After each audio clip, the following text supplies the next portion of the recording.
Swastiastu. Sebelumnya perkenalkan, nama saya Dinda Amelia, nomor absen 5 dari kelas 10 MIPA 5. Baik, di sini saya akan menjelaskan tentang materi bab 1, yaitu ruang lingkup biologi dan kerja ilmiah. Ruang lingkup biologi dan kerja ilmiah itu sendiri dibagi menjadi 6, yaitu yang pertama, batasan dan ruang lingkup biologi, yang kedua, cabang-cabang biologi, yang ketiga, manfaat mempelajari biologi, yang keempat, struktur organisasi kehidupan, yang kelima, metode ilmiah, yang keenam, pekerja ilmiah. Apakah itu biologi?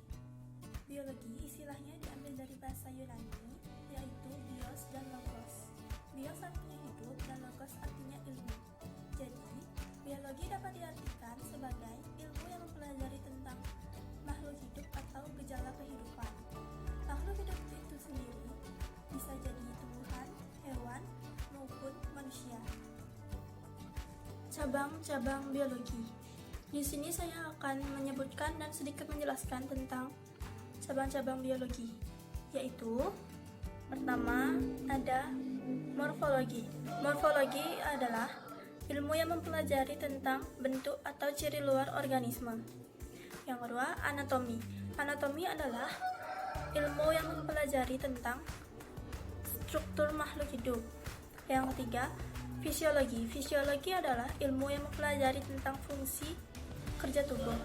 Yang keempat, genetika. Genetika adalah ilmu yang mempelajari tentang pewarisan sifat. Yang kelima, histologi. Histologi adalah ilmu yang mempelajari tentang jaringan tumbuhan dan hewan. 6. Ada ornitologi. Ornitologi adalah ilmu yang mempelajari tentang burung. Yang ketujuh, entomologi. Entomologi adalah ilmu yang mempelajari tentang serangga. Yang kedelapan, bakteriologi. Bakteriologi adalah ilmu yang mempelajari tentang bakteri. Yang kesembilan, virologi. Virologi adalah ilmu yang mempelajari tentang virus.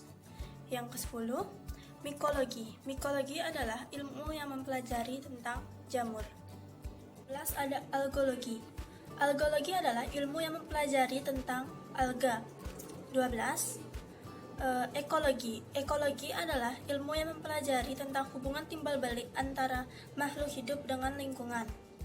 13 mikrobiologi. Mikrobiologi adalah ilmu yang mempelajari tentang mikroorganisme. Yang terakhir adalah bioteknologi. Bioteknologi adalah ilmu yang mempelajari tentang penggunaan penerapan proses biologi secara terpadu. Bagian 3, manfaat mempelajari biologi. Yang pertama, dalam bidang kedokteran, contohnya seperti penemuan berbagai macam vaksin untuk mencegah berbagai macamnya penyakit seperti campak dan lain sebagainya. Yang kedua, dalam industri tekstil, contohnya seperti budidaya ulat sutra.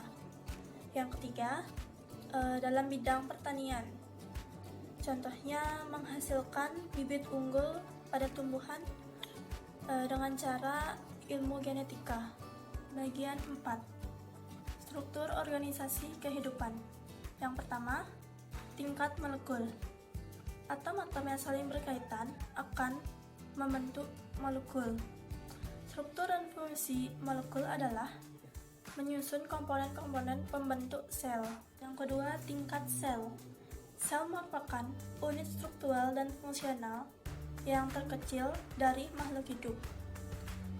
Ilmu yang mempelajari tentang sel adalah sitologi. Yang ketiga, tingkat jaringan. Kumpulan dari berbagai macam sel yang memiliki bentuk, susunan, dan fungsi yang sama disebut jaringan. Ilmu yang mempelajari tentang jaringan adalah histologi. Keempat, ada tingkat organ. Organ merupakan kumpulan-kumpulan jaringan yang berbeda tetapi menjalankan fungsi yang sama.